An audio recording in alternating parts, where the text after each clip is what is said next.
श्रीधर अगर चाहते तो प्राइवेट जेट खरीदते, लेकिन उन्होंने खरीदी साइकिल।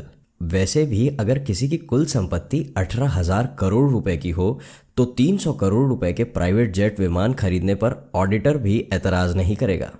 और जब पैसा अथाह हो तो फिर मुश्किल ही क्या है। यूं भी लक्ष्मी जब छप्पर फाड़ कर धन बरसाती है तो ऐसे फैसले किसी को खर्चीले नहीं लगते। शायद इसीलिए एक खरबपति के लिए जेट विमान खरीदना ऐसा ही है जैसे किसी मैनेजर के लिए मारुति कार खरीदना।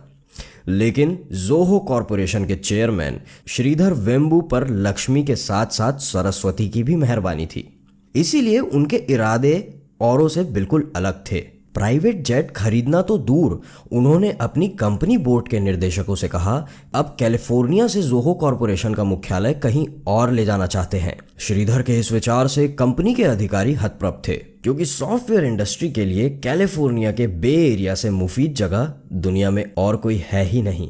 गूगल, एप्पल, फेसबुक, ट्विटर या सिस्को सब के सब इसी इलाके में रचे बसे फले फूले। पर श्रीधर तो और भी बड़ा अप्रत्याशित फैसला लेने जा रहे थे। वे कैलिफोर्निया से शिफ्ट होकर सिएटल या ह्यूस्टन नहीं जा रहे थे, वे अमेरिका से लगभग 13,000 किलोमीटर दूर चेन्नई वापस आना चाहते थे। उन्होंने बोर्ड मीटिंग में कहा कि अगर डेल, सिस्को, एप्पल या माइक्रोसॉफ्ट अपने दफ्तर और रिसर्च सेंटर भारत में स्थापित कर सकते हैं तो जोहो कॉरपोरेशन को स्वदेश लौटने पर परहेज क्यों है। श्रीधर के तर्क और प्रश्नों के आगे बोर्ड में मौन छा गया। फैसला हो चुका था। आईआईटी मद्रास के इंजीनियर श्रीधर वापस मद्रास जाने का संकल्प ले चुके थे।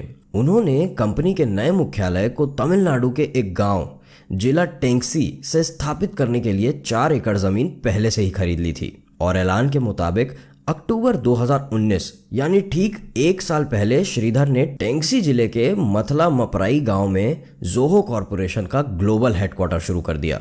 यही नहीं, $2.5 बिलियन के जोहो कॉरपोरेशन ने पिछले ही वर्ष सॉफ्टवेयर कारोबार में 3,410 करोड़ रुपए का रिकॉर्ड राजस्व प्राप्त करके टेक जगत में बहुतों को चौंका दिया था। स्वदेश क्यों लौटना चाहते थे श्रीधर? श्रीधर अमेरिका की किसी एजेंसी या बैंक या स्टॉक एक्सचेंज के दबाव के कारण स्वदेश नहीं लौटे। उन पर प्रतिस्पर्धा का दबाव भी नहीं था। वे कोई नया व्यवसाय भी नहीं शुरू कर रहे थे।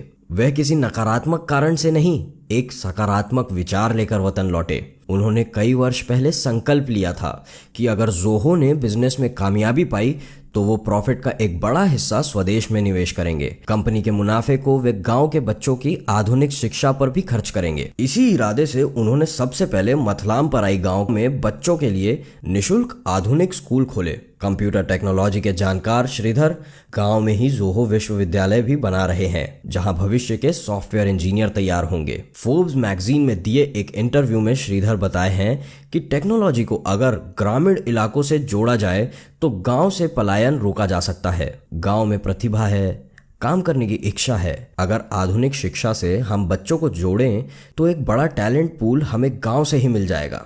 इसीलिए मैं भी बच्चों की क्लास में जाता हूँ, उन्हें पढ़ाता भी हूँ। मेरी कोशिश गांव को सैटेलाइट से जोड़ने की है। हम न सिर्फ दूरियां मिटा रहे हैं, न सिर्फ पिछड़ापन दूर कर रहे हैं, बल्कि इन शहर से बेहतर डिलीवरी गांव से देने जा रहे हैं। प्रोडक्ट चाहे सॉफ्टवेयर ही क्यों ना हो, श्रीधर बताते हैं। तस्वीरें जाहिर करती हैं कि श्रीधर बेहद सहज और सादगी पसंद इंसान हैं। वह लुंगी और बुशर्ट में ही अक्सर आपको दिखेंगे। गांव और तहसील में आने जाने के लिए वह साइकिल पर ही चल निकलते हैं। उनकी बातचीत से, हाव भाव से यह आभास नहीं होता है कि श्रीधर एक खरबपति सॉफ्टवेयर उद्योगपति हैं, जिन्होंने 9,000 से ज्यादा लोगों को रोजगार दिया है, जिसमें अधिकांश इंजीनियर हैं। उनकी कंपनी के ऑपरेशन अमेरिका से लेकर जापान और सिंगापुर तक फैले हैं, जहां 9,300 टेक कर्मियों को रोजगार मिला है। श्रीधर का कहना है कि आने वाले वर्षों में वे करीब 8,000 टेक रोजगार भारत के गांवों में उपलब्ध करवाएंगे और ग्लोबल सर्विस को देश के नॉन अर्बन इलाकों में शिफ्ट करेंगे। शिक्षा के साथ गांवों में आधुनिक अस्पताल, सीवर सिस्टम, पेयजल, सिंचाई, बाजार और स्किल सेंटर स्थापित कर रहे हैं।